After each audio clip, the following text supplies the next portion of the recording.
Hey guys, how's it going? It's Vincent here from thecreativedojo.net. Today in this tutorial, we're going to be taking a look at how to composite realistic muzzle flashes. We'll take a look at how to composite the smoke, add some realistic light fall off and light spills from the muzzle flash. We'll take a look at a whole bunch of little things to kind of make the muzzle flash look a little bit more composited in, more realistic. So let's go ahead and take a look at what we're going to be creating today.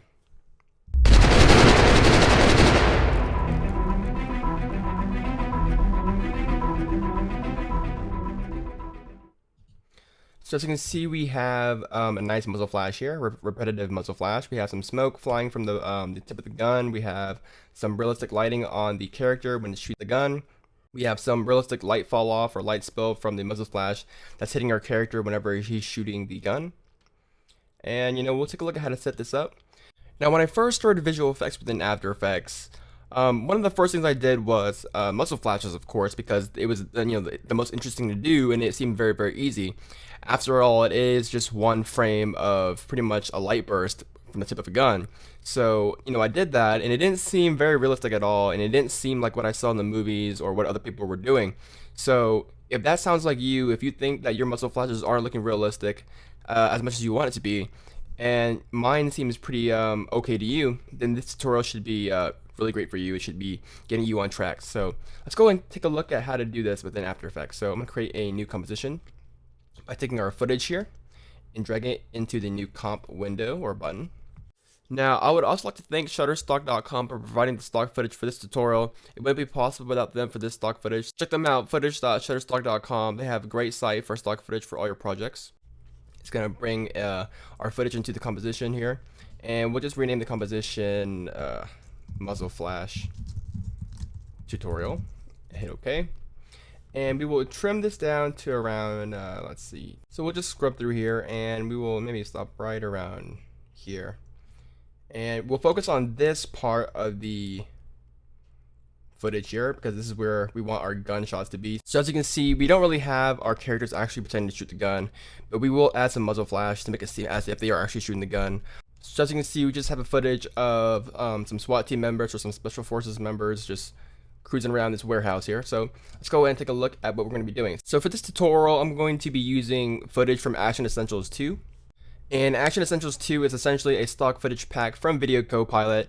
Includes a ton of fires, explosions, dust, debris, glass shatterings, muzzle flashes, blood hits, pretty much everything you can think of for an action movie visual effects. So I would highly take a look at purchasing this pack from Video Copilot. Very, very, very, very handy. Go and check it out. The links will be in the video description down below. Now, if you don't have the money or you can't afford Action Essentials 2 and you have Trapcode particular, go ahead and check out RedGiant's muzzle flashes here. Now, this is actually a place where you can download free presets for Trapcode as well as other RedGiant products. So Harry Frank actually made a few muzzle flashes out of Trapcode particular. And he also did a tutorial on how to do this on RedGiant TV. That will also be in the video description down below. But he provides these pretty nice free muzzle flashes using Trapcode particular. So you can use these, render it out, and use those footage for this tutorial here. So this is a free alternative here, so check it out. So for this tutorial, I'm going to be using Automatic Fire 1, Automatic Fire 2, Powder Hit 6, and the 8mm O2 shell casing here. Now, of course, you want to experiment and use your own to add some more variation. Don't just copy exactly everything I do. But so for this case, for this guy here, I'm going to use the Automatic Fire 01 muzzle flash. As you can see, just some repetitive automatic firing muzzle flashes here. So first things first, let's go ahead and scale this thing up. So when you're compositing muzzle flashes, some of the important things to do is to realize in your footage, when is the muzzle flash happening. So if you're using a still image, then that doesn't really matter because the muzzle flash will be wherever your image is. But in this case, we have a piece of footage here that has multiple firings. So what we need to do is we need to mark this particular layer wherever there's a muzzle flash, and that's really going to help us in the long run, as you'll see in this tutorial. So I'm going to scrub through this clip here using page down, page up to move by frame. And I'm going to hit the asterisk key on the number pad to place a marker right here where there is a muzzle flash. So I'll move forward using page down. Right here, we have a muzzle flash, so we'll hit the asterisk key. And we'll keep on doing that and marking every single time we see a muzzle flash. Now, of course, you can also add muzzle flashes by using still images of muzzle flashes. Muzzle flashes usually occur for 1 frame, or maybe 2 depending on what you're trying to do, but usually muzzle flashes occur in 1 frame, so you're pretty much safe using an image. You don't need to have a footage to do that, so feel free to Google search it. So here I have my muzzle flashes all, pretty much outlined where the muzzle flash occurs at each marker. And I'll just trim this clip down. So let's go ahead and composite this thing in together. So I'm going to hit R on the keyboard to rotate it. Kind of the same angle as the gun here. So we'll just maybe like that. We'll keep it right at the very tip. And we'll hit P on the keyboard, hold down Shift and press R to bring in the rotation as well. So we have the position and the rotation. And now usually you want to track the gun. And if you have a stable shot and the gun's not really moving, then you can track the shot here. I don't really have any clear track points here, and I want to show you how to do it manually. So in case you need to do it manually, you have the ability to do it manually. But sometimes you can track it if your actor is not really moving and the gun's not really moving. So we'll set a keyframe for the position and the rotation at this point. Now, we don't have to worry about anything else in between because the muzzle flash is only 1 frame long. So we'll just skip right next to the next marker here. This is when the next fire happens. We will adjust the stock footage here. So we'll just move this up a little bit. Okay, right there. We'll move to the next keyframe. We'll maybe move it up here. Like that. Move to the next keyframe. We'll move it up. And, we'll go back. We should set a rotation keyframe for each so we don't get any weird automatic keyframes right here. So we'll set it like that. Move forward here, we'll adjust it. We'll rotate it. That. Move forward to the next marker and do the same thing. So it kind of gets repetitive, but for the most part, it should be fine. So what we have right now is essentially a manual track of his gun because we couldn't get some nice track points. So just scrub through it, find some of your imperfections. It's kind of hard to do it frame by frame, but if you just kind of scrub through, you can kind of see which ones look a little bit off. All right, so that's looking pretty good. Let's go ahead and change the transfer mode from normal to add, so blend into your scene better. Sometimes you can use screen, depending on your background, your lighting, but in this case, I think add looks best. So now we have a little bit better blending. Let's go ahead and, we can always go back and tweak this a little bit later, but let's go ahead and work on the look of this thing, because it looks pretty gross right now. So I'm going to go to Effect, Stylize, and we'll apply a glow. And this is going to be the initial hot glow. So we'll duplicate it again. We'll shut off the second glow. Go back to the first glow here. And just play around with the threshold. And maybe increase the radius. We have kind of a hot, warm tone for the muzzle flash. We'll just turn down the intensity a little bit. Alright, then we'll turn on our second glow, and this is going to be the very bright light emission from the lens flare, so we'll crank up the radius, and we will maybe play around with the threshold. You want it to make it kind of warm, kind of lower down the opacity, or the intensity.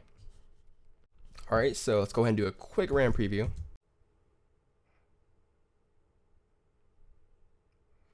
Alright, so that's looking, pretty decent. We can go ahead and do some quick color correction because we kind of have this orange frame around our muzzle flash. And that looks okay, but we can fix some of that. So we will apply an effect, color correction, we'll apply curves. Maybe we'll lower it down a little bit. We'll go to the reds and maybe pull it down, maybe increase the reds. Pull down the blues. Maybe introduce some green. So it kind of makes it less harsh at the edge, as you can see here. Less red around the edges. And we'll just leave it at that for now. Let's go ahead and take a look at creating the the overall body reaction to the light. So you can always go back and fix the muzzle flash, but overall that looks pretty decent to get you started. We won't be focusing on the muzzle flash too much because you want to make the muzzle flash subtle. I think what sells the whole effect is the whole environment around it. So Let's go and take a look at that real quick. So we will go to the Special Forces reaction, our base footage. We'll duplicate it. We'll call it, let's see here, light spill 01 for the first character. And we'll get the pen tool here and just start masking out areas where you think the light would react. So in this case, for tutorial purposes, I'm just gonna mask out pretty much his whole body, but just make a rough cut and just leave maybe around 10 pixels, 20 pixels of extra leeway room. Hit F on the keyboard and just feather it out. Maybe 120 pixels. We'll change the blending mode from normal to add, so it's going to add this particular mask to our already original plate here. So this is what we have here, and we'll go ahead and go to Effect, apply the Curves effect again. Maybe we'll darken it just a little bit, and we will tint it kind of a warm yellow color, similar to our muzzle flash color. Something like that. And we'll hit T on the keyboard. We'll set the opacity to around 60%. And this is going to be our character whenever he's shooting the gun. So this is where the markers are going to come in handy here. So around 60% is where I find that it looks pretty realistic. So we'll start here at this marker here. We'll set the keyframe at 60, right? So whenever there's a muzzle flash, you want the opacity to be at 60%. And then we'll give 2 keyframes for leeway, and then we'll fade it down to 0. So I'm pressing page down to move by frame. So we'll go to the next muzzle flash right here, this keyframe. And this is, we have a muzzle flash here. So I'm going to set the opacity to, again, 65% or whatever it was. We'll move 2 frames, and then we'll fade it off. So essentially, the light spill only occurs for 2 frames. The first frame is where the muzzle flash is. And then go 2 frames, set to 0. So it's going to fade out. Muzzle flash here, 65%. Move 2 keyframes, set it to 0.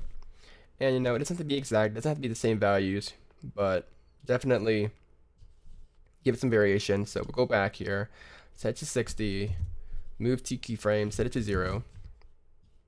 And we'll just keep on doing that. So 60, where the muzzle flash is. Move 2 frames, set it to 0. And this is the last one here. And set it to 0. And then, so now what we have now is pretty much whenever the muzzle flash is firing, our light spill layer is going to turn on, turn off to kind of match what you would see in real life. So now we have a problem that the mask is not sticking to our character. So you could have used the roto brush if it was a little bit easier for you. I mean, I probably would have done that too, but we'll just go ahead and animate this mask very roughly. So we'll hit M on the keyboard to show the mask path, set a keyframe, and you know, we'll just move forward and adjust some of these things. So we'll just move it up a little bit and just make sure that it's not too off. We don't have to be too exact here. Around there. We'll move this down.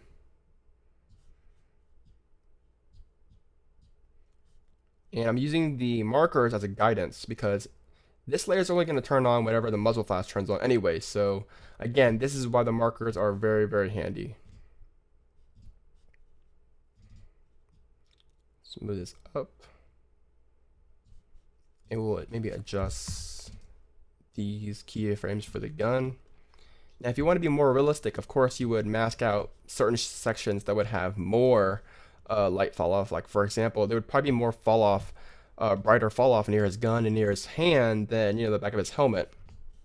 But again, we're not really making it too accurate here. And this is the last one. So we'll just adjust some of this and adjust his helmet.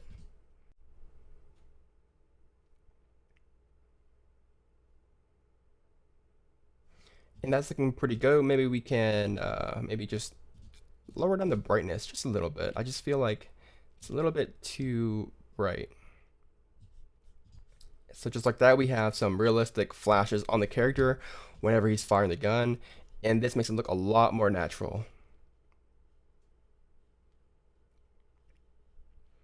And then now let's go and take a look at, you know, our powder hit here. Here we have a powder hit, and it's nothing more than just a puff of smoke right around there. So we'll add this to the tip of our gun, so we will perhaps scale it up. And again, it would be a lot easier if we could track it, but in this case, we don't really have the ability to track it here. So right when he fires the gun, I want it to be almost like right here. So we'll just trim it. Right here is where I want the smoke to be. So we'll just move this right here. We'll set the blending mode from normal to screen. That looks better for smoke.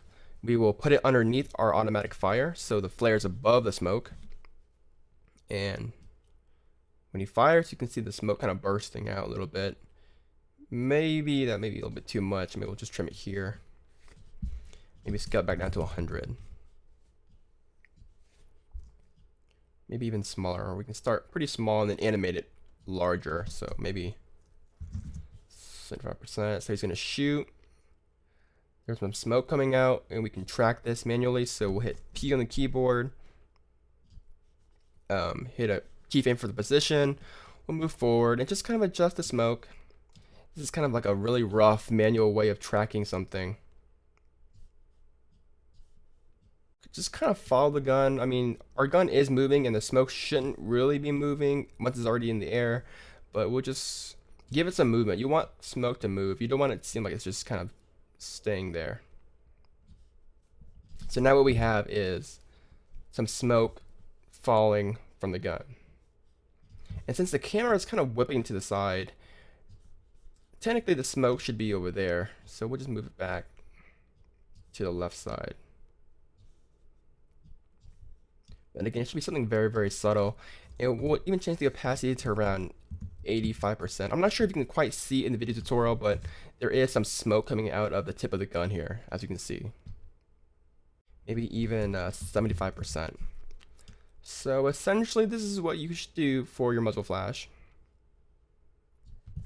Definitely the muzzle flash needs some work for the position anyways. So that's looking pretty interesting. Let's go ahead and take a look at how to do the second one here. This one's a little bit different. Same technique, but a little bit different. So let's go ahead and take automatic fire 2, bring that in. Let's go ahead and color code these first. So this is all for one character, so we'll make it red. Close those. And this is going to be, I guess, green.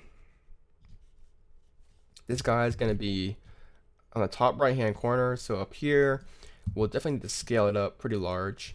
So we're not really actually going to see this muzzle flash.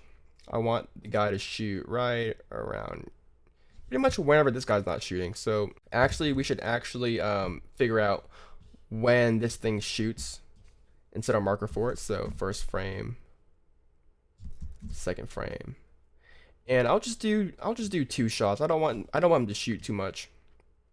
Save time for this tutorial. So right over here, we'll just move him back up. Should be somewhere around there. Hit a keyframe for the position rotation, move forward, and it should be kind of up there as well. So it's kind of out of frame, so we're not really supposed to see the lens flare, or the muzzle flash. It's supposed to be up there anyways. But what we're going to do is we'll go and copy all the glows that we did for the first muzzle flash. So Control Command C, copy it, paste it here. So now we have that, and then we will, let's go ahead and just blur this thing out. So we'll apply a fast blur, and we'll move it above everything. So move it above this glow, repeat edge pixels, and just turn up the glow. And then we'll change the blending mode from normal to add. So as you can see, we have that kind of that bright light at the very top of the frame to kind of indicate that we are shooting something. And then again, we'll duplicate the Special Forces base footage. We'll call it Light Spill 02, and we'll bring it up. And this is gonna be his hand here. So we'll move forward around here, and we'll just mask a rough mask around his hand, his gun. Set it to add once again, and feather it out, maybe 120 pixels. We'll hit M on the keyboard to bring the mask path, hit a keyframe, and we'll just animate it So let's see, get the pen tool.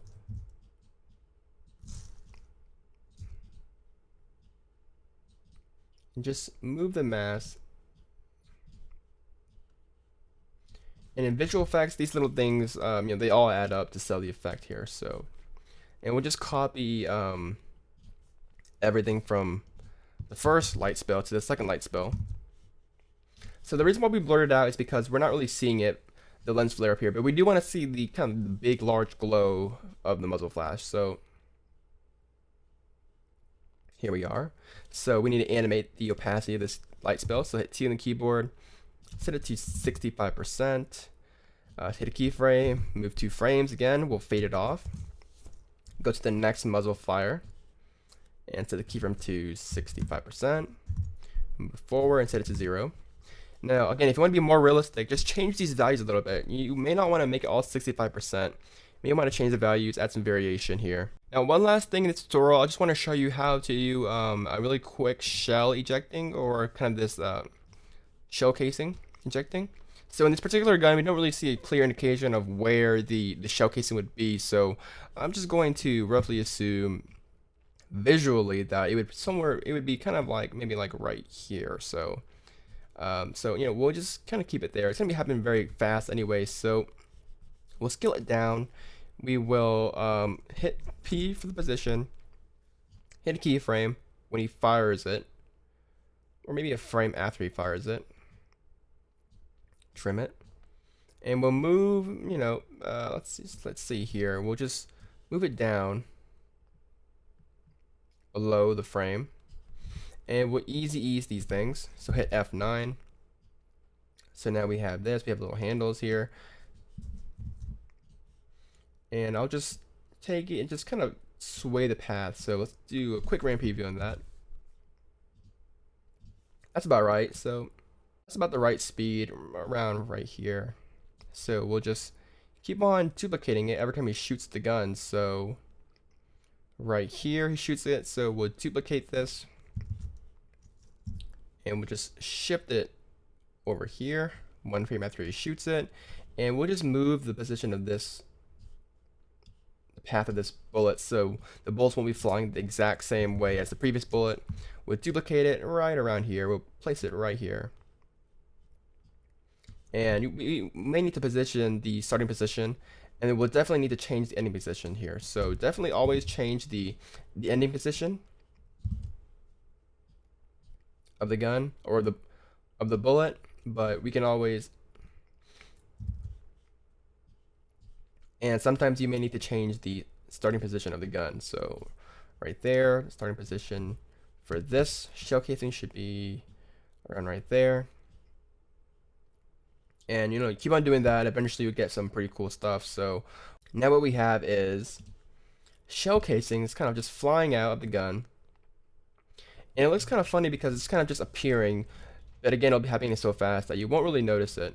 So we just have some bullets flying down, and if we enable the motion blur for pretty much all the bullet shell casings, as well as the automatic fire, because automatic fire does have some position keyframes applied to it, and we'll just apply motion blur to pretty much everything besides the light spell layers, and that'll add some more realism here. And we just enable it for the comp. You can see that the bullet shell casing kind of just blends in. So what you see is pretty much a blur of shell casings flying around. And it seems very, very subtle, but again, it really does help sell the effect. So if I turn off for a second, find some shell casings here, and we'll do some quick color correction. So we'll apply curves, and then we'll apply effect, color correction, hue and saturation. We'll definitely lower down the saturation. We'll decrease the brightness. And we'll add some red to it because our overall shot is a little bit warm. Decrease the blues, maybe increase the greens a little bit. It's looking a little bit better. So maybe before, after, and decrease the saturation just a little bit, decrease the lightness, and then maybe play around with the contrast. We don't want it to be too contrasty. you know, something like that. That looks decent. But then with the motion blur on, you can barely see it. So you can kind of see the bullets kind of flying down here. Looks very cool. We have some reacting lighting. Let's do a quick adjustment layer. We'll call it Mojo. And I like to add Mojo on these kind of things because this is pretty much what Mojo was made for. These kind of quick action shots here, which is decrease the Mojo, maybe decrease the punch, play around with the balance, something like that. Make the muzzle flash look a little bit warmer, pretty cool. And overall, the project looks a little bit stretched, so maybe we can make it into a new comp, and then we'll just maybe shrink it a little, add some fake letterboxing because before it looked pretty stretched. So we'll just add that. This is just me messing around here. So what we have now is, so of course this could use a little bit more work. Of course you can do some more color correction, some more color grading on the muzzle flash. It looks a little bit too hot, it looks a little bit too intense and sharp. In fact, one thing you can do is actually go to the muzzle flash here, and because it looks kind of sharp, unlike our footage, we can apply a quick fast blur to the muzzle flash, and we'll set the blur amount to maybe 1 pixel, maybe 2, 1.5. Apply it to the next muzzle flash. And of course you can add smoke elements to the top of this gun here, add more smoke puffs to the other shots, but essentially you kind of get the idea of what to do. Just fine tune it, work on it, add some more little elements. Remember, the fine details do count. So this is what we have now. Now, if you wanted to make it seem a little bit more, more intense, definitely composite some sparks to the end of the gun here, add some sparks flying after the muzzle flash and all that stuff. So just, have fun, be crazy, add your muzzle flashes everywhere, everything you do. And while you're at it, just adds a whole bunch of lens flares like Michael Bay, and you'll be, creating the next Transformer movie. So this is just a really quick, rough, basic tutorial on how to composite muzzle flashes to kind of get you guys started and to help you guys notice that little fine details that you need to do when creating these little effects. So again, the fine little details really sell the effects. Keep that in mind. Hopefully you guys enjoyed this tutorial. If you guys have any comments, feel free to leave them down below in the comments. I read all of them, I reply to all of them, and I really love hearing your feedback on tutorials like these. So hopefully you guys had a lot of fun. Definitely create cool stuff and leave them down below for me to see. I love watching them. And until next time, guys, my name is Vincent Wynn from the Creative Dojo, and I'll see you guys in the next tutorial. Bye, guys.